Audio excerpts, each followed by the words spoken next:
This podcast presented by Studio 28 and Mansi Shivakumar. ನಾನು ಬೆಂಗಳೂರಿಗೆ ಬಂದಿದ್ದೆ ರಾಜಕೀಯ ಮಾಡೋದಕ್ಕೆ 10 ರೂಪಾಯಿ ಇಟ್ಕೊಂಡು ಬಂದೆ 3 ಲಕ್ಷ ಕೋಟಿ ಹೊಡೆಯ ಹೆಂಗಾದ. ದಿನದ 18 ಗಂಟೆ ನಾನು ಕೆಲಸ ಮಾಡ್ತೀನಿ ಅಂತಾರೆ, ಇವ್ರು 18 ಗಂಟೆ ಕೆಲಸ ಮಾಡಿನೇ ಈ ದೇಶ ಈ ಗತಿಗೆ ಹೋಯ್ತಾ. ಈಗ ಅವರು ಬಜ್ಜಿ ಮಾಡ್ಬೋದು ಅಂತ ಹೇಳಿದ್ದಾರೆ. ಹೌದು, ಪಕೋಡ ಮಾರಿ ಅಂತ ಹೇಳಿದ್ದಾರೆ. ಸ್ವಾವಲಂಬಿಯಾಗಿ ಬದುಕಿ. ನೋಟ್ ಬ್ಯಾನ್ ನಾನ್ಸೆನ್ಸ್ ಆಗಿರೋದಲ್ಲಿ ಅದ್ರಲ್ಲಿ ಚಿಪ್ಪು ಇತ್ತು ಅಂತ ಹೇಳ್ಬಿಟ್ಟು ನಮ್ಮ ಹಿರಿಯ ಪತ್ರಕರ್ತರು ಹೇಳಿದ್ರು. ಪಹಲ್ಗಾಮ್ನಲ್ಲಿ 26 ಜನನ ಕೊಂದರು. ಇಲ್ಲಿ ಗೆದ್ದವ್ರು ಯಾರು, ಸೋತವ್ರು ಯಾರು?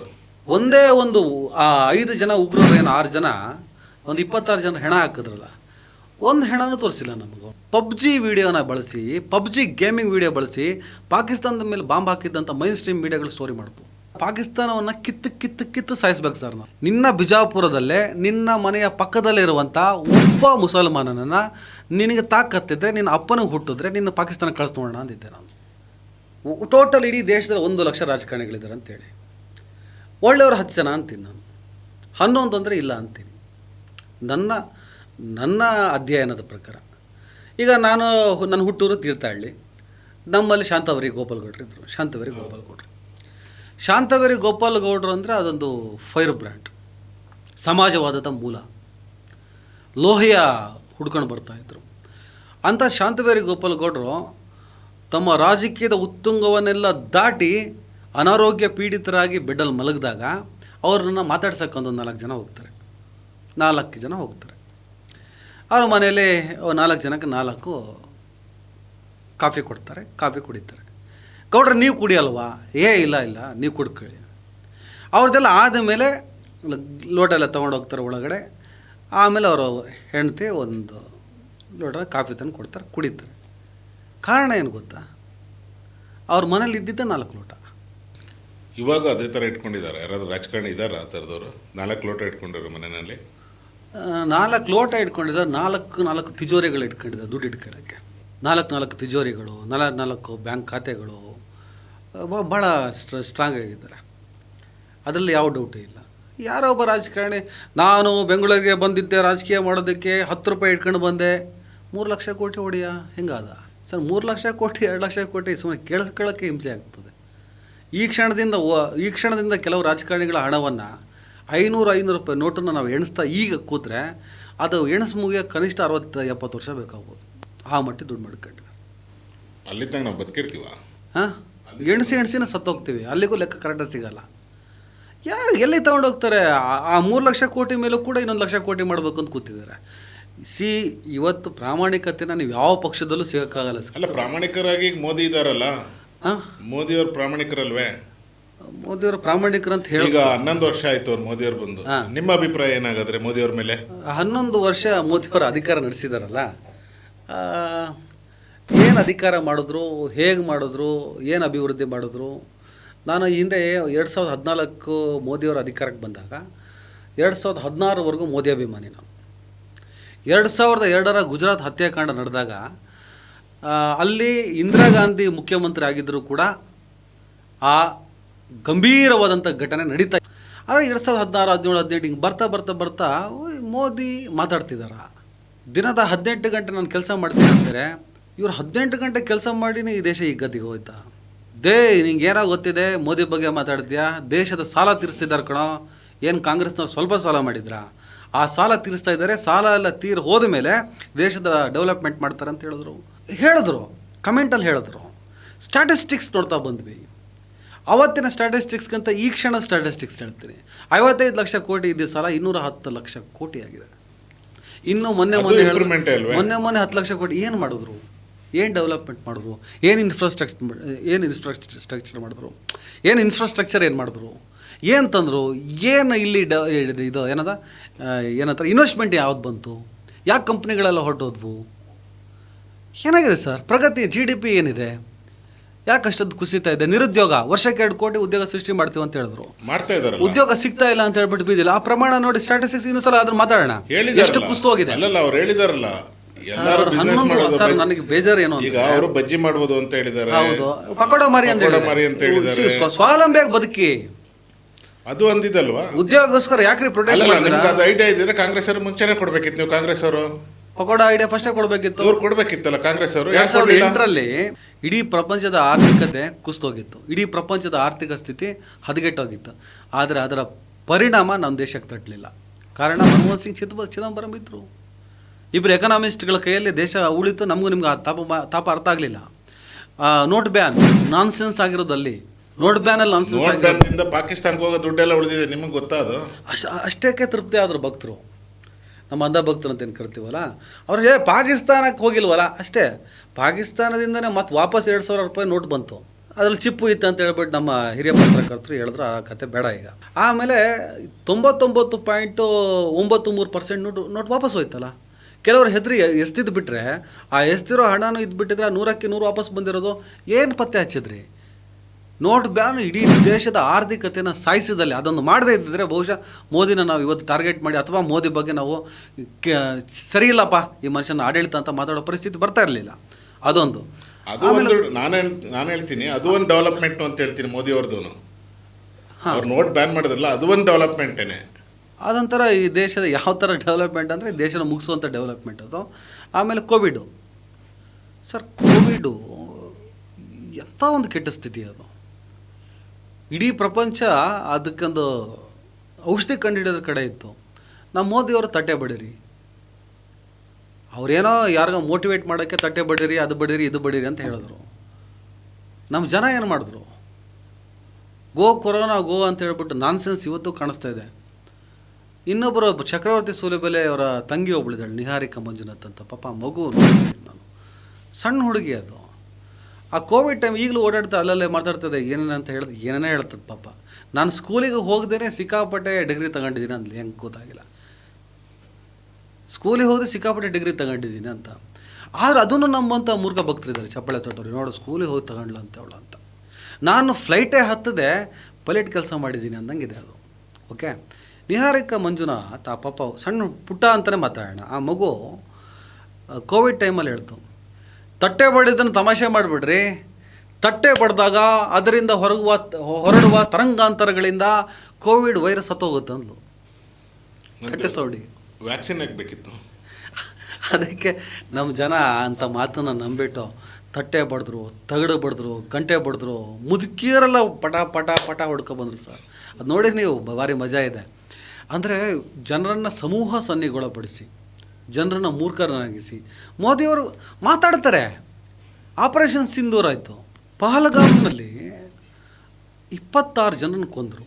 ಆ ಮಾಂಗಲ್ಯ ಅನ್ನೋ ಒಂದು ಕಾನ್ಸೆಪ್ಟ್ ಇಟ್ಕೊಂಡು ಆಪರೇಷನ್ ಸಿಂಧೂರ್ ಒಳ್ಳೆ ಟೈಟ್ಲ್ ಮೇಲೆ ಆಪ್ರೇಟ್ ಮಾಡಿದ್ರು. ನಮ್ಮ ಮೀಡಿಯಾಗಳ ವರ್ತನೆ ಹೆಂಗಿತ್ತು ಹೇಳಿ? ಇದೇ ಚಕ್ರವರ್ತಿ ಸೂಲಿಬೆಲೆ ಒಂದು ಫೋಟೋ ಹಾಕ್ತಾನೆ ಟೀ ಕುಡ್ಕೊಂಡು, ಅವನ ಶಿಷ್ಯನ ಹಾಕ್ಕೊಂಡು ಆಮೇಲೆ ಅದನ್ನು, ನನ್ನ ನಾಳೆಯ ಟೀ ಇಸ್ಲಾಮಾಬಾದ್ನಲ್ಲಿ ಅಂತ. ಯಾಕಂದರೆ ಪಾಕಿಸ್ತಾನ ನಾಶ, ಇಸ್ಲಾಮಾಬಾದ್ ಉಳ್ಕೊಂಡು ಅಲ್ಲಿ ಟೀ ಕುಡ್ಕೊ ಬರ್ತೀವಿ, ಭಾರತ ಹಾಗೆ. ಆ ಥರ ಪುಂಗ್ಲಿ ಸಂತತಿಗಳು ಇವರು. ಏನಾಯಿತು? ನಮ್ಮ ರಫೇಲ್ ಹೊಡೆದಾಕಿದೆ ಅಂತ ಅವ್ರು ಗೆದ್ದುವಂತ ಅವ್ರ ಸೆಲೆಬ್ರೇಷನ್ನು ಕಾಣ್ತಾ ಇದೆ, ನಮ್ಮ ಮೋದಿ ಸೆಲೆಬ್ರೇಷನ್ನು ಕಾಣ್ತಾ ಇದೆ. ಇಲ್ಲಿ ಗೆದ್ದವ್ರು ಯಾರು, ಸೋತವ್ರು ಯಾರು? ಒಂದೇ ಒಂದು 5 ಜನ ಉಗ್ರರು ಏನು 6 ಜನ ಒಂದು 26 ಜನ ಹೆಣ ಹಾಕಿದ್ರಲ್ಲ, ಒಂದು ಹೆಣನೂ ತೋರಿಸಿಲ್ಲ ನಮಗೆ ಅವ್ರದ್ದು. ನಮಗೆ ಬೇಕಾಗಿದ್ದು 6 ಜನರ ಹೆಣ. ನೀವೇನು ಪಾಕಿಸ್ತಾನಕ್ಕೆ ಹೋಗ್ಬಿಟ್ಟು ಅಣು ಬಾಂಬ್ ಹಾಕಿ ಸರ್, ಯುದ್ಧ ಅಷ್ಟು ಈಸಿ ಅಲ್ಲ ಸರ್. 2 ಪರಮಾಣು ರಾಷ್ಟ್ರಗಳ ನಡುವೆ ಯುದ್ಧ ಕಲ್ಪನೆ ಕೂಡ ಮಾಡೋಕ್ಕೆ ಸಾಧ್ಯ ಇಲ್ಲ. ಸೀರಿಯಸ್ ಆಗಿ ಭಾರತ ಪಾಕಿಸ್ತಾನ ನಡುವೆ ಯುದ್ಧ ಆಯಿತು ಅಂದರೆ ಪಾಕಿಸ್ತಾನ ನಾಶ ಆಗುತ್ತೆ. ಸೇನೆಯ ಬಲ ಯೋಚನೆ ಮಾಡಿದ್ರೆ ನಾವು ತುಂಬ ಸ್ಟ್ರಾಂಗ್ ಇದ್ದೀವಿ, ಅದನ್ನು ಒಪ್ಕೊಳ್ತಾನೆ. ಪಾಕಿಸ್ತಾನ ನಾಶ ಆಗ್ತದೆ, ನಮ್ಮದು ಉತ್ತರ ಭಾರತ ಇರಲ್ಲ ಸರ್. ನಮ್ಮ ಉತ್ತರ ಭಾರತ ಇಲ್ಲ ಅಂದರೆ ದಕ್ಷಿಣ ಭಾರತ ಇರೋಕ್ಕೆ ಸಾಧ್ಯನೇ ಇಲ್ಲ. ಕಾಲಕ್ರಮೇಣ ನಾಶ ಆಗಿ ಹೋಗ್ತೀವಿ. ಯುದ್ಧ ವಿನಾಶ, ಯುದ್ಧ ನಾವು ಒಪ್ಪಲ್ಲ. ಅಟ್ಲೀಸ್ಟ್ ಅವ್ನು ಯಾವನ ನುಗ್ದಲ್ಲ, ಹೆಂಗೆ ನುಗ್ದ? ಅವನು ಹೊಡೆದ, ಪಾಕಿಸ್ತಾನಕ್ಕೆ ಆರಿಸಿದ್ವಿ, ಇನ್ನೊಂದು ಮಾಡಿದ್ವಿ, ಮೀಡಿಯನ್ ನೋಡಂಗಿರಲಿಲ್ಲ. ಸರಿ, ಅವ್ನು ಹೆಂಗೆ ಬಂದ ಸರ್? ಅದೇನ ರೇಸರ್ ಬಾರ್ಡ್ರ್ ಅಂದ್ರಿ, ಅದೇನೋ ಡ್ರೋನ್ಸ್ ಅಂತೀರಾ, ಸ್ಯಾಟಲೈಟ್ ವ್ಯೂ ಅಂತೀರಾ. 10-15 ಕಿಲೋಮೀಟರ್, 20 ಕಿಲೋಮೀಟರ್, 22 ಕಿಲೋಮೀಟರ್ ಬಾರ್ಡರ್ ದಾಟ್ ಹೆಂಗೆ ಬಂದ ಸರ್? ನೀವು ಅಬ್ಸರ್ವ್ ಮಾಡಿಲ್ಲ? ಕೆಲವೊಂದು ಚಾನಲಲ್ಲಿ ಲೇಸರ್ ಬಾರ್ಡರ್ ಇದೆಯಲ್ಲ, ಅದನ್ನೆಲ್ಲ ಮಾಡಿ ತೋರಿಸಿದ್ರು, ನೀವು ನೋಡಿಲ್ಲ? ಎಲ್ಲ ಸರ್, ಮಾಧ್ಯಮಗಳ GFX ನೋಡಬೇಕಿತ್ತು. ಯುದ್ಧ ಭೂಮಿಯಲ್ಲಿದ್ದರು ಆ್ಯಂಕರ್ಗಳೆಲ್ಲ, ಅವ್ರು ನಿಂತಲ್ಲೇ ಎಲ್ಲ ರಾಕೆಟ್ಗಳು ಮಿಸೈಲ್ಗಳು ಹಾರ್ತಾ ಇದ್ವು ಸರ್. ಪಬ್ಜಿ ವಿಡಿಯೋನ ಬಳಸಿ, ಪಬ್ಜಿ ಗೇಮಿಂಗ್ ವಿಡಿಯೋ ಬಳಸಿ ಪಾಕಿಸ್ತಾನದ ಮೇಲೆ ಬಾಂಬ್ ಹಾಕಿದ್ದಂಥ ಮೈನ್ ಸ್ಟ್ರೀಮ್ ಮೀಡಿಯಾಗಳು ಸ್ಟೋರಿ ಮಾಡ್ತು. ನೋಡ್ರಿಗೆ ಎಲ್ಲಿ ಕ್ರಿಯೇಟ್ ಮಾಡಿ ಇಲ್ಲ ಗೇಮ್ ವಿಡಿಯೋ ಇದೆ 2013 ಪಿಂಪು ಹಾಕ್ಬಿಟ್ಟು ಹೆಂಗೆ ಇಂಡಿಯಾ ಯಾಕಿದು ಈ ಥರ ಮಾಡೋದ್ರಿಂದ ಮೋದಿಯವ್ರ ಮರ್ಯಾದೆ ನೀವೇ ತೆಗಿತಾ ಇದ್ದೀರಾ.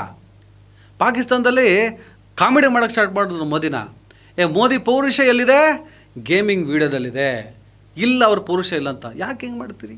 ಫಸ್ಟ್ ಆಫ್ ಆಲ್ ಅವ್ನು ಬಂದು ಶೂಟ್ ಮಾಡಿದ್ರು, ಆಮೇಲೆ ನಾವು ಹೋಗ್ಬಿಟ್ಟು ಮಿಸೈಲ್ ಹಾಕಿದ್ವಿ, ಉಗ್ರರು ಅಡ್ಡೆ ಮೇಲೆ ಬಾಂಬ್ ಹಾಕಿದ್ವಿ, ಅದರಲ್ಲೇನು ಪೌರುಷ ನಂಗೆ ಕಾಣಿಸಲ್ಲ. ನನಗೆ ಅವ್ರು ಹೆಂಗೆ ಬಂದರು? ಪುಲ್ವಾಮಾ ಹೆಂಗಾಯಿತು? 30-40 ಕಿಲೋಮೀಟ್ರ್ ಬಂದು ಹೆಂಗೆ ಸರ್ ಬ್ಲಾಸ್ಟ್ ಆಗ್ತದೆ? ಹೆಂಗೆ ಸರ್ ಬರ್ತಾರೆ ಅವರು? ಅವರೇನೋ ಪಾಕಿಸ್ತಾನದಲ್ಲಿರುವಂಥ ಉಗ್ರರು ಏಲೇನ್ಗಳ ಇಲ್ಲ ಅದೃಶ್ಯ ಮಾನವರ? ಯಾರ ತರಬೇತಿ ಕೊಟ್ಟಿರ್ತಾರೆ ಬಾಂಬ್ ಹಾಕ್ತಾರೆ, ಬಂದು ಶೂಟ್ ಮಾಡ್ತಾರೆ. ಅವರನ್ನು ನೀವು ಪತ್ತೆ ಹಚ್ಚಕ್ಕಾಗಿಲ್ಲ. ಪಹಲ್ಗಾಮ್ ಅಲ್ಲಿ ಆ ಪ್ರದೇಶದಲ್ಲಿ ಒಂದು ಸೆಕ್ಯೂರಿಟಿ ವ್ಯವಸ್ಥೆಗಳಿರಲಿಲ್ಲ. ಮೋದಿಯವರು ಆವೇಶದಿಂದ ವಿದೇಶದಲ್ಲಿದ್ದರು, ದುಬೈದಿಂದ ಆವೇಶದಿಂದ ಬಂದಿದ್ದೆ ಅಲ್ಲಿಗೆ ಬಿಹಾರಕ್ಕೆ. ಅಲ್ಲಿ ಎಲೆಕ್ಷನ್ ಇತ್ತಲ್ಲ ಸರ್, ಬಿಹಾರಕ್ಕೆ ಸೀದಾ ಬಿಹಾರಕ್ಕೆ ಬಂದ್ಬಿಟ್ಟು ಎಲೆಕ್ಷನ್ ಭಾಷಣ ಏನೇನು ಭಾಷಣ ಬಂತು. ಬಿಹಾರ ಪ್ರಚಾರ ಪೂರ ಕ್ಷಮಿಸಲಾರೆವು, ಬೀಳಲಾರೆವು, ಯಾರನ್ನ ಹೊಡೆದಾಕ್ಬಿಡ್ತೀವಿ, ಬಿಸಾಕ್ಬಿಡ್ತೀವಿ. 11 ವರ್ಷದಿಂದ ಇದನ್ನೇ ಹೇಳ್ಕೊಬಂದಾರೆ. ನನಗೆ ರಿಸ್ಕ್ ತಗೊಳ್ಳೋಕ್ಕೆ ನನಗೆ ಯಾರು ಅವಕಾಶನೇ ಕೊಟ್ಟಿಲ್ಲ ಅಂತಾರೆ. ಅದ್ಭುತ ಅವಕಾಶ ಅಲ್ಲ ಸರ್ ಇದು. ಪಿ ಒ ಕೆನ ತಗೋಬೋದಿತ್ತಲ್ಲ ಸರ್. ಅದಷ್ಟು ಈಸಿ ಇಲ್ಲ, ನಾಟ್ ಈಸಿ. ಅಟ್ಲೀಸ್ಟ್ ಬಲೂಚಿಸ್ತಾನದವರು ಪಾಕಿಸ್ತಾನದ ಮೇಲೆ ಆ ಥರ ಯುದ್ಧ ಮಾಡ್ತಿದ್ದಾರೆ, ಕ್ಯಾಶ್ ಮಾಡ್ಕೋಬೋದಿತ್ತಲ್ಲ. ಪಾಕಿಸ್ತಾನವನ್ನು ಕಿತ್ತು ಸಾಯಿಸ್ಬೇಕು ಸರ್ ನಾವು. ಹೇಗೆ ಇಂದಿರಾ ಗಾಂಧಿ ಬಾಂಗ್ಲಾದೇಶನ ಕಿತ್ತು ಬಿಸಾಕ್ಬಿಟ್ಟು one of the part Indira ಗಾಂಧಿನ ನಿಂತುಬಿಟ್ಟು ಎಲ್ಲ ಮುಗಿಸಿದಂತಲ್ಲ. ಏನು ಪಾಕಿಸ್ತಾನದ ವಿರುದ್ಧ ಬಾಂಗ್ಲಾದೇಶದವರಿಗೆ ಆ ಭಾಷೆ ಇನ್ನಿತರ ವಿಚಾರದಲ್ಲಿ ಅಸಮಾಧಾನಗಳಿತ್ತು, ಅದನ್ನು ಇಂದಿರಾ ಗಾಂಧಿ ಸಪೋರ್ಟ್ ಕೊಟ್ಬಿಟ್ಟು ಬಾಂಗ್ಲಾದೇಶ ಸೃಷ್ಟಿ ಆಯಿತು. ಪಾಕಿಸ್ತಾನ ಒಂದು ಭಾಗ ಹೋಯ್ತಾ? ಈಗ ಬಲೂಚಿಸ್ತಾನ ಕಿತ್ಕೋಬೇಕು. ನಾನು ಹೇಳಿದೆ ಪಾಕಿಸ್ತಾನ ನಿನ್ನ ನೆಟ್ಟಿಗೆ ಬಾಂಗ್ಲಾದೇಶ ಉಳಿಸ್ಕೊಳ್ಳೋಕ್ಕಾಗಲಿಲ್ಲ. ಮುಂದಿನ ದಿನಗಳಲ್ಲಿ ಬಲೂಚಿಸ್ತಾನ ನಿನ್ನ ಕೈಲಿ ಉಳ್ಸೋಕ್ಕಾಗಲ್ಲ. ನಿಂಗೇನು ಭಾರತದ ಕಾಶ್ಮೀರ ಬೇಕಾ ಅಂತ ಕೇಳ್ತಿದ್ದೆ ನಾನು ಒಂದೊಂದು ವಿಡಿಯೋದಲ್ಲಿ. ಆ ಸ್ಥಿತಿ ಇದೆ. ದುರ್ಬಲ ಪಾಕಿಸ್ತಾನವನ್ನು ಹೊಸ್ಕಾಕ್ರಪ್ಪ ಅಂತ ಹೇಳಿದ್ರೆ ಬರೀ ಬಾಯಲ್ಲಿ. ಬಟ್ ಮೋದಿ ಅವರು ಇಂದಿರಾ ಗಾಂಧಿಗಿಂತ ಸ್ಟ್ರಾಂಗ್ ಇದ್ದಾರಾ ಇಲ್ವಾ? ದೇಹದಲ್ಲ, ಅಲ್ಲ, ಎಲ್ಲ ಥರದ್ದು. ಮಾನಸಿಕವಾಗಿನ ಮೋದಿಯವರಿಗೆ ಹಾಂ, ಬಹುಶಃ ಮೋದಿಯವರಿಗೆ ಕೇಳಿದ್ರೆ ಹೌದು ಅಂತ ಅವ್ರು ಹೇಳ್ತಾರೆ, ನಾನು ಹೇಳಲ್ಲ.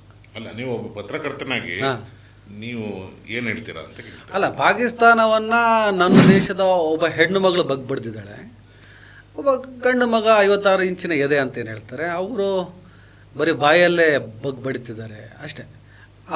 ಇಂದಿರಾ ಗಾಂಧಿ ಕೃತಿ, ಮೋದಿ ಮಾತು.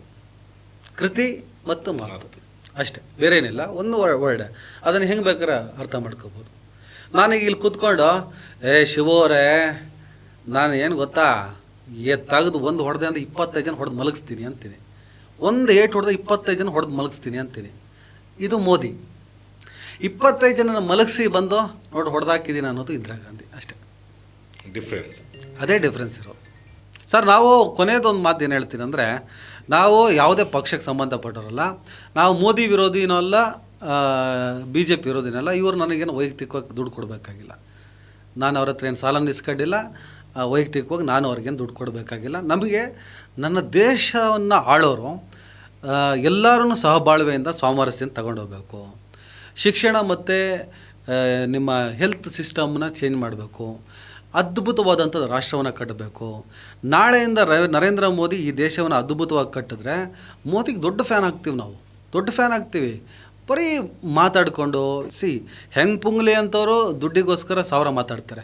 ಇವರಿಂದ ಇನ್ಫ್ಲುಯೆನ್ಸ್ಗೊಳಗಾದವ್ರ ಥರ ಅವರು ಮಾತಾಡಬಾರ್ದು. ದೇಶ ಇದು. ಆಮೇಲೆ ಭಾಳ ಒಂದು ನಾನ್ಸೆನ್ಸಲ್ಲಿದ್ದಾರೆ ಹುಡುಗರು. ಈ ಸಾಬ್ರನ್ನ ಪಾಕಿಸ್ತಾನಕ್ಕೆ ಓಡಿಸ್ಬಿಡ್ತೀವಿ. ಪ್ರಾಕ್ಟಿಕಲ್ ಆಗುತ್ತಾ ಅದು? ನಾನು ಬಸನಗೌಡ ಪಾಟೀಲ್ ಯತ್ನಾಳ್ಗೆ ಸವಾಲು ಹಾಕಿಬಿಟ್ಟು ಬಿಜಾಪುರದಲ್ಲಿ ಭಾಷಣ ಮಾಡಿದ್ದೆ, ಪಾಕಿಸ್ತಾನಕ್ಕೆ ಕೊಡಿಸ್ಬಿಡ್ತೀವಿ ಸಾಬೂರ್ನ ಅಂತ. ಬಸನಗೌಡ ಪಾಟೀಲ್ ಯತ್ನಾಳ್, ನಿನಗೆ ತಾಕತ್ತಿದ್ರೆ ಸಾಬೂರ್ನ ಬಿಡೋ, ನಿನ್ನ ಬಿಜಾಪುರದಲ್ಲೇ ನಿನ್ನ ಮನೆಯ ಪಕ್ಕದಲ್ಲೇ ಇರುವಂಥ ಒಬ್ಬ ಮುಸಲ್ಮಾನನನ್ನು ನಿನಗೆ ತಾಕತ್ತಿದ್ರೆ, ನಿನ್ನ ಅಪ್ಪನಿಗೆ ಹುಟ್ಟಿದ್ರೆ ನಿನ್ನ ಪಾಕಿಸ್ತಾನಕ್ಕೆ ಕಳಿಸ್ ನೋಡೋಣ ಅಂದಿದ್ದೆ ನಾನು. ಸರ್ ಆಗಲ್ಲ ಸರ್, ಏನು ಕಾಯ್ತಾ ಕೂತವನ ಬನ್ನಿ ಅಂತ ಕಳಿಸಿದ್ರ ಅವರು? ಕಳಿಸಿದ್ರ ಅವನ ಕೈಲಿ ಆದ್ರೆ ತಾನೇ ಕಳಿಸೋದು. ಆದರೆ ಈ ಭಾಷಣಕ್ಕೆಲ್ಲ ಸಿಳ್ಳೆ ಚಪ್ಪಾಳ್ಕೊಂಡು ಟಿಪ್ಪು ಸುಲ್ತಾನ್ ಒಬ್ಬ ಆ ಮಗ, ಔರಂಗಜೇಬ್ ಒಬ್ಬ ಈ ಮಗ, ಇವರು ಮಾತಾಡಿದ ತಕ್ಷಣ ಆ ಮಗ ಆ ಮಗ ಅಂತ ಮಾತಾಡಿದ ತಕ್ಷಣ ಇವ್ರಿಗೇನು ಗೊತ್ತಾ, ನಮ್ಮ ಗುರು, ನಮ್ಮ ಲೀಡ್ರು, ಹೆಂಗೆ ನಮ್ಮ ಹುಲಿ, ಹಿಂದೂ ಹುಲಿ. ಸರ್ ಮಗ ಮಗ ಅಂತ ಮಾತಾಡೋಕ್ಕೆ ಹಿಂದೂ ಹುಲಿಗಳೇ ಆಗ್ಬೇಕಾ? ನಮ್ಮ ಭಯಕ್ಕೆ ಬರಲ್ವಾ? ಕೆಟ್ಟದಾಗ ಭಾಷೆ ಕೆಟ್ಟದಾಗ ಮಾತಾಡೋನು ಹಿಂದೂ ಹುಲಿಗಳ? ಹಾಗೆ ದೇವ್ರ ಹೆಸರಿನಲ್ಲಿ ಯಾವನ ಕತ್ತರಿಸಿ ಕೊಲ್ಲೋನು ಹಿಂದೂ ಧರ್ಮ ರಕ್ಷಕರ? ಹಿಂದೂ ಹೆಣ್ಣು ಮಕ್ಕಳ ತಲೆ ಹಿಡಿತಿದ್ದವರು ಹಿಂದೂ ಧರ್ಮ ರಕ್ಷಕರ. ಅಂದರೆ ಒಂದು ಧರ್ಮದ ರಕ್ಷಣೆ ಮಾಡಬೇಕಾದ್ರೆ ಏನೇನು ಕ್ವಾಲಿಫಿಕೇಷನ್ ಬೇಕೋ, ಒಂದು ಹೆಣ್ಣು ಮಕ್ಕಳ ತಲೆ ಹಿಡಿಬೇಕು, ಕೊಲೆ ಮಾಡಬೇಕು, ಕೆಟ್ಟದಾಗ ಮಾತಾಡಬೇಕು, ಇದಿಷ್ಟು ಇದ್ದು ಬಿಟ್ರೆ ಅವನು ಧರ್ಮ ರಕ್ಷಕ. ಸರ್, ಧರ್ಮ ರಕ್ಷಣೆ ಅಂದರೆ ಏನು ಗೊತ್ತಾ ಸರ್? ನಾರಾಯಣ ಗುರುಗಳು ಪ್ರತಿಪಾದಿಸಿದ್ರಲ್ಲ, ಅದು ಧರ್ಮ ರಕ್ಷಣೆ ಸರ್. ಧರ್ಮದ ಕೆಲಸ ಅಂದರೆ ಸ್ವಾಮಿ ವಿವೇಕಾನಂದ ಮಾಡಿದ್ರಲ್ಲ, ಅದು ಧರ್ಮದ ಕೆಲಸ. ನಾರಾಯಣಗೌಡರು ಜಾತಿ ಕೇಳಬೇಡ, ಜಾತಿ ಹೇಳಬೇಡ, ಎಂಥ ತತ್ವಾದರ್ಶಗಳನ್ನು ಹೇಳಿದ್ರು. ಅಂಥ ದಾರ್ಶನಿಕರು ಕಟ್ಟಿ ಬೆಳೆಸಿದಂಥ ಅದ್ಭುತವಾದ ಧರ್ಮ ಹಿಂದೂ ಧರ್ಮ. ಬಸವಣ್ಣನ ನಾವು ಮರೆತು, ಬಸವಣ್ಣನ ಬಿಟ್ಟು ನಾವು ಆಲೋಚನೆ ಮಾಡೋಕ್ಕೆ ಸಾಧ್ಯನಾ? ಬಾಬಾ ಸಾಹೇಬ್ ಅಂಬೇಡ್ಕರ್, ಕವಿ ಕುವೆಂಪು ಅವರು ಏನು ಹೇಳೋದ್ರು? ಇಂಥ ದಾರ್ಶನಿಕರಿಂದ ಈ ಧರ್ಮಗಳ ಶ್ರೇಷ್ಠತೆ ಆಗಿದೆ ಬಿಟ್ಟರೆ ಬ್ರಾಹ್ಮಣ್ಯದಿಂದ, ಸನಾತನ ಇನ್ಫ್ಲುಯೆನ್ಸ್ಗಳಿಂದ, ಅಥವಾ ಇಸ್ಲಾಂನಲ್ಲೂ ಕೂಡ ಮೂಲಭೂತವಾದ ಇದೆ. ಲ್ಯಾಡನ್ ಮಾಡೋದೇನು ಇದೆ ಧರ್ಮದ ಕೆಲಸಗಳ? ಲ್ಯಾಡನ್ ಇನ್ನೊಂದು ಕಡೆ ಬಾಂಬ್ ಬಿಡೋಕ್ಕೆ ಹೇಳ್ತಾನೆ, ಅದರಿಂದ ಮೋಟಿವೇಟ್ ಆಗಿಬಿಟ್ಟು ಪಹಲ್ಗಾಮ್ನಲ್ಲಿ ಬಂದುಬಿಟ್ಟು ಶೂಟ್ ಮಾಡ್ಕೊಂಡ್ರಲ್ಲ, ಅವ್ರು ಯಾರು? ಅವರು ಕೂಡ ಇವರೇ, ಧರ್ಮದ ನಶೆಯನ್ನು ತಲೆಯಲ್ಲಿ ಹೊತ್ಕೊಂಡವರು. ಪಾಕಿಸ್ತಾನ ಯಾಕೆ ಹಾಗಾಯ್ತೇಳಿ? ಕೊನೆ ಮಾತು, ನಾನು ಇದನ್ನು ಹೇಳಲೇಬೇಕಂತಿದ್ದೆ. ನಾನು ಪಾಕಿಸ್ತಾನ ಮತ್ತು ಭಾರತ ಅಟ್ ಟೈಮ್ ಸ್ವತಂತ್ರ ಬರುತ್ತೆ, 14-15 ಒಂದೇ ಸಲ ಡಿವೈಡ್ ಆಗ್ತದೆ. ಪಾಕಿಸ್ತಾನ ಡೇ 1 ಧರ್ಮದ ತಳಹದಿಯಲ್ಲಿ ಆ ದೇಶವನ್ನು ಕಟ್ತಾರೆ ಅವರು. ಧರ್ಮದ ತಳಹದಿಯಲ್ಲಿ ಇವತ್ತು ಪಾಕಿಸ್ತಾನ ಯಾವ ಸ್ಥಿತಿಯಲ್ಲಿದೆ? ತುಂಬ ಕೆಟ್ಟ ಸ್ಥಿತಿಯಲ್ಲೇ ಇದೆ. ಅಲ್ಲೇ ಅವರವರೇ ಬಾಂಬ್ ಹಾಕೊಂಡು ಸಾಯ್ತಾರೆ, ಅಲ್ಲಲ್ಲೇ ಬಾಂಬ್ ಬ್ಲಾಸ್ಟ್ಗಳಾಗ್ತವೆ. ಸ್ಕೂಲಿಗೆ ಮೊನ್ನೆ ಒಂದು 2-3 ವರ್ಷದಿಂದ ಸ್ಕೂಲಿಗೆ ಬಾಂಬ್, ಪೇಶಾವರದಲ್ಲಿ 248 ಮಕ್ಕಳನ್ನು ಕೊಂದು ಅವ್ರ ಮಕ್ಕಳನ್ನ ಅವ್ರು ಬಾಂಬಾಗಿ ಸಾಯಿಸ್ಕೋತಾರೆ. ಧರ್ಮದ ತಳಹದಿಯಲ್ಲಿ ನಿರ್ಮಾಣವಾದಂಥ ಪಾಕಿಸ್ತಾನ ಇವತ್ತು ಆ ಕೆಟ್ಟ ಸ್ಥಿತಿಯಲ್ಲಿದೆ. ಆದರೆ ನನ್ನ ದೇಶ ನೆಹರು ಕಾಲಘಟ್ಟದಲ್ಲಿ ಧರ್ಮದ ತಳಪಾಯದಲ್ಲಿ ಈ ದೇಶ ನಿರ್ಮಾಣ ಆಗಲಿಲ್ಲ. ಈ ದೇಶ ಡೆಮೋಕ್ರಸಿಯ ತಳಪಾಯದಲ್ಲಿ ನಿರ್ಮಾಣ ಆಯಿತು. ಬ್ಯೂಟಿಫುಲ್ ಪ್ರಜಾಪ್ರಭುತ್ವದ ನೆಲೆಗಟ್ಟಿನಲ್ಲಿ ಈ ದೇಶವನ್ನು ನಿರ್ಮಾಣ ಮಾಡಿದ್ರು. ಆದರೆ ಇವತ್ತು ಈ ದೇಶ ಇವರ ಆಡಳಿತದಲ್ಲಿ, ಅವತ್ತು ಸುಮಾರು 70 ವರ್ಷಗಳ ಹಿಂದೆ ಪಾಕಿಸ್ತಾನ ಮಾಡ್ತಲ್ಲ ತಪ್ಪು, ಧರ್ಮದ ತಳಹದಿಯಲ್ಲಿ ದೇಶವನ್ನು ಕಟ್ಟೋದು, ಆ ತಪ್ಪನ್ನು ಇವತ್ತು ಈ ಆಡಳಿತ ಮಾಡ್ತಾಯಿದೆ. ಧರ್ಮದ ತಳಪಾಯದಲ್ಲಿ ದೇಶವನ್ನು ಕಟ್ಟಕ್ಕೆ ಹೋಗ್ತಿದ್ದಾರೆ. ಅದರ ಅರ್ಥ ಆ 70 ವರ್ಷಗಳ ಹಿಂದೆ ಧರ್ಮದ ತಳಪಾಯದಲ್ಲಿ ದೇಶವನ್ನು ಕಟ್ಟಿದ ಪಾಕಿಸ್ತಾನ ಇವತ್ತು ಯಾವ ಸ್ಥಿತಿಗೆ ಬಂದಿದೆಯೋ, ನನ್ನ ದೇಶ ಇವತ್ತು ಧರ್ಮದ ತಳಪಾಯದಲ್ಲಿ ದೇಶವನ್ನು ಕಟ್ಟಿದ್ರೆ ಇನ್ನು ಮುಂದಿನ 70 ವರ್ಷ ಹೋದರೆ ನಾವು ಯಾವ US ಯಾವ ಸಿಂಗಾಪುರ್ ಆಗಲ್ಲ ಸರ್, ಇನ್ನೊಂದು ಪಾಕಿಸ್ತಾನ ಆಗ್ತೀವಿ. ಇದನ್ನು ಮಾತ್ರ ನಾವು ತಲೆಯಲ್ಲಿ ಇಟ್ಕೋಬೇಕು. ಫ್ಯೂಚರ್ ಇಲ್ಲ ಈ ದೇಶಕ್ಕೆ ಹೀಗೆ ಹೋದರೆ. ಸೊ ಈಗ ನೀವು ಹೇಳ್ತಾ ಇರೋದು ಯುವಕರು ಎತ್ತೆಚ್ಕೋಬೇಕಂದ್ಬಿಟ್ಟು, ಯುವಕರು ಹೊಟ್ಟೆಗೆ ಅನ್ನ ತಿನ್ನತ್ತಾರಲ್ಲ, ಅಷ್ಟು ಯೋಚನೆ ಮಾಡೋದು ಸಾಕು. ನಾನು ತಿಂತಿರೋದು ಅನ್ನ, ಸಗಣಿ ಅಲ್ಲ. ನಾನು ಹಿಂಗೆ ನೋಡ್ಬೇಕು, ನನ್ನ ಕಣ್ಣಿಗೆ ನೀವು ಶಿವು ಥರ ಕಾಣಿಸ್ತಿರ್ಬೇಕು. ನಾನು ಹಿಂಗೆ ನೋಡಿದ ತಕ್ಷಣ ಮತ್ತೆ ಹೇಗಿದ್ದೀರಿ ಅಂಬಾನಿಯವರೇ, ಚೆನ್ನಾಗಿದ್ದೀರಾ ಅಂದರೆ ಮೂರ್ಖತನ ಅದು. ಜನ ಯೋಚನೆ ಮಾಡಬೇಕಿದ್ದು ಅಷ್ಟೇ. ಯಾವನೊಬ್ಬ ಬಂದುಬಿಟ್ಟು ದ್ವೇಷದ ಭಾಷಣಗಳನ್ನು ಮಾಡ್ತಾರೆ, ಮಾಡಿದ ತಕ್ಷಣ ಮುಗ್ದೋ ಹೋಯ್ತು, ಇಮ್ಮಿಡಿಯೇಟ್ ತೀರ್ಮಾನಕ್ಕೆ ಬರೋದಲ್ಲ. 10 ನಿಮಿಷ ಒಂದು ಕಡೆ ಕೂತ್ಕೊಂಡು ಯೋಚನೆ ಮಾಡಬೇಕು. ಅವನು ಹೇಳ್ತಾ ಇದ್ದಾನಲ್ಲ, ಅದಕ್ಕೂ ಮತ್ತು ವಾಸ್ತವಕ್ಕೂ ಏನಾದರೂ ಲಿಂಕ್ ಆಗ್ತದಾ, ಕನೆಕ್ಟಿವಿಟಿ ಇದೆಯಾ? ಅವನೇನೋ ಹೇಳ್ತಿದ್ದಾನೆ ಹಂಗಾಗ್ಬಿಡ್ತದೆ, ಆಗ್ತಾ ಇದೆಯಾ? ಬಟ್ ನೋಡಿ, ಆ ಥರ ಭಾಷಣ ಮಾಡೋರನ್ನೇ ಕೇಳಿಕೊಂಡು ಜಾಸ್ತಿ ಇಂಪ್ರೆಸ್ ಆಗೋ ಹೊರತು ಬೇರೆ ಅಂದರೆ ಪ್ರಾಕ್ಟಿಕಲ್ ಆಗಿ ನಿಜವಾಗ್ಲೂ ಏನು ನಡೆಯುತ್ತೆ ಅದನ್ನು ಯಾರು ನಂಬಲ್ವಲ್ಲ. ಅಷ್ಟು ಸ್ಪ್ರೆಡ್ ಆಗಲ್ಲ ಆ ಥರ ನ್ಯೂಸ್ಗಳು. ಸ್ಪ್ರೆಡ್ ಆಗಲ್ಲ, ಮಾಡಲ್ಲ. ಏನಕ್ಕೆ, ಏನು ರೀಸನ್ ಏನದು ಸರ್? ನಮ್ಮ ಯೂತ್ಸು ಹಾಗೆ ಆಗಿದ್ದಾರೆ. ಡಾಕ್ಟರ್ ರಾಜ್ಕುಮಾರ್ಗಿಂತನೂ ದರ್ಶನ್ಗೆ ಫ್ಯಾನ್ಸ್ ಜಾಸ್ತಿ ಇದ್ದೀರಿ ಯೂತ್ಸ್. ಇವತ್ತು ಯಾರು ಹಾದಿ ತಪ್ಪಿದ್ದಾರೆ ಆ ಯೂತ್ಸ್ಗಳು ಮಾಸ್ ಯೋಚನೆ ಮಾಡ್ತಾರೆ. ಈ ದರ್ಶನ್ ಸಿನಿಮಾದಲ್ಲಿ ನಾಗರಬಾವಿಯಲ್ಲಿ ಹೊಡೆದಿರ್ತಾನೆ, ಆ ವಿಲನ್ ಬಂದು ರಾಜಾಜಿನಗರಲ್ಲಿ ಬಿದ್ದುಬಿಡ್ತಾನೆ. ಅದು ಪ್ರಾಕ್ಟಿಕಲ್ ಅಲ್ಲ. ಒಬ್ಬೊಮ್ಮೆ ಹಿಂಗೆ ಹೊಡೆದ್ರೆ ಮ್ಯಾಕ್ಸಿಮಮ್ 10 ಅಡಿ ಹೋಗ್ಬಿಡ್ಬೋದು ಅಷ್ಟೇ. ಅವ ದರ್ಶನ್ ಸಾರಥಿ ಫಿಲ್ಮಲ್ಲಿ ನಿಮಗೆ ಇದು JCB ಹಿಂಗೆ ಹೊಡಿತಾನೆ, ಸಿಳ್ಳೆ ಹೊಡೆದ್ಬಿಟ್ಟು ಹಂಗೆ ಅಣ್ಣ ಸೂಪರ್ ಹಿಟ್ಟು, ಏನು ಶಕ್ತಿ ಗೊತ್ತದ, ಅದು ನಿಜ ಅಂತ ನಂಬ್ಕೊಂಬಿಟ್ಟಾನೆ. ಈ ಜನಕ್ಕೆ ಸುಳ್ಳು ಬೇಕಾಗಿದೆ ಸರ್. ಸೊ ಆ ಅಭಿಪ್ರಾಯದಿಂದ ಹೊರಗಡೆ ತರದ್ ಹೇಗೆ ನಾವು ಈಗ ಸರ್ ಈಗ ನಮ್ಗೆ ನಾನು ಹೇಳ್ತಾ ಇರೋದು ಅಂದ್ರೆ ಇದನ್ನ ಮುಂದೆ ಹರಿಬಾರ್ದು.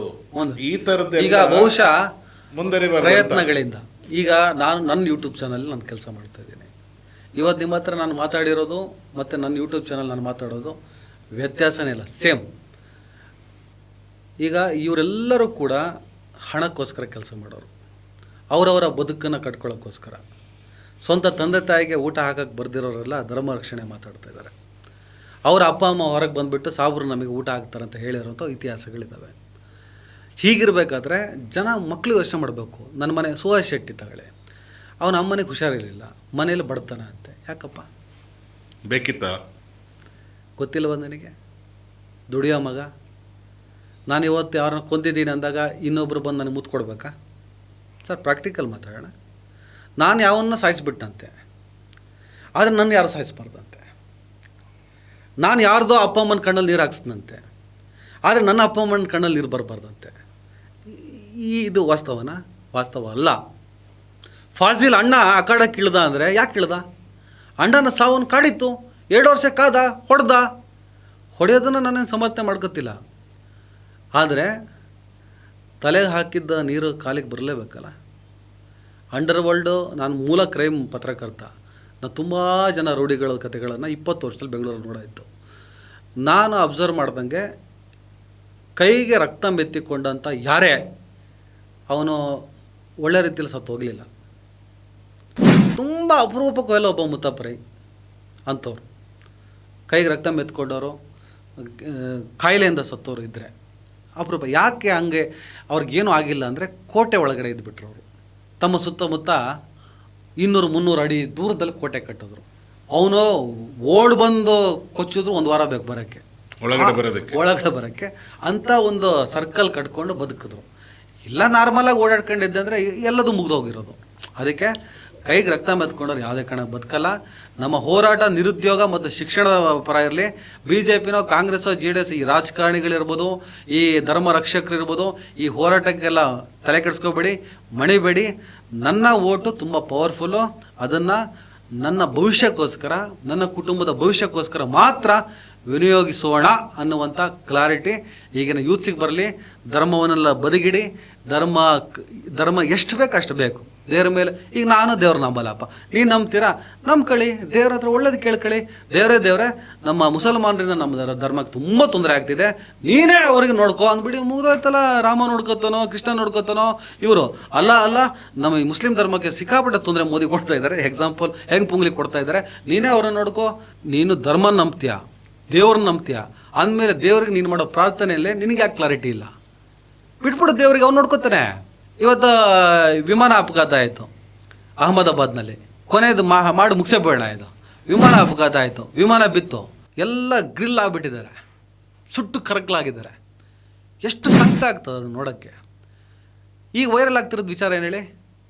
ಸುಟ್ಟು ಹೋಗಿರೋ ಜನರ ಚಿತ್ರದ ಜೊತೆ ಸುಟ್ಟು ಹೋಗದಿರೋ ಅಂತ ಭಗವದ್ಗೀತೆ ಅಂತ ತೋರಿಸ್ತಾ ಇದ್ದಾರೆ. ನೋಡಿ, ಭಗವದ್ಗೀತೆ ಸುಟ್ಟು ಹೋಗಿಲ್ಲ ಅಂತ. ಅದಕ್ಕೆ ನಾನು ಬರ್ದಾಕ್ತೆ. ಭಗವದ್ಗೀತೆನೋ, ಬೈಬಲ್ಲೋ, ಕುರಾನೋ ಮನುಷ್ಯರನ್ನು ಸುಡಲು ಬಿಟ್ಟು ತಾನು ಸುಡದಿದ್ದರೆ ಇದ್ಯಾವ ದೈವ ಗ್ರಂಥ, ಇದ್ಯಾವ ದೈವಶಕ್ತಿ ಅಂತ. ಒಳ್ಳೆ ಲೈನು. ಅದೊಂದು ಪವರ್ಫುಲ್ ಆದರೆ ತಾನು ಸುಡಬೇಕಿತ್ತು, ಅವ್ರನ್ನ ಉಳಿಸ್ಬೇಕಾಗಿತ್ತು. ಅವರು ಸುಟ್ಟೋದ್ರಂತೆ ಇದು ಉಳ್ಕೊಂಡ್ಬಿಡ್ತಂತೆ. ಇದು ನೋಡಿ ಅದ್ಭುತ ದೈವ ಲೀಲೆ. ಅರೆ, ಇದೇ ದೇವ್ರನ್ನ ಪೂಜೆ ಮಾಡೋನು ಸುಟ್ಟು ಕರ್ಕಲಾಗಿದ್ದಾನೆ. ಭಗವದ್ಗೀತೆ ಇಟ್ಕೊಂಡು ಹೆಂಗೆ ದೇವರ ಪವರು? ಹೆಂಗಪ್ಪ ಪವರು? ಈ ಮೂರ್ಖತನಗಳು ಮುಗಿಬೇಕು, ಆಗಲೇ ಎಲ್ಲದು ಒಳ್ಳೇದಾಗದಂತೆ. This podcast presented by Studio 28 and Mansi Shivakumar.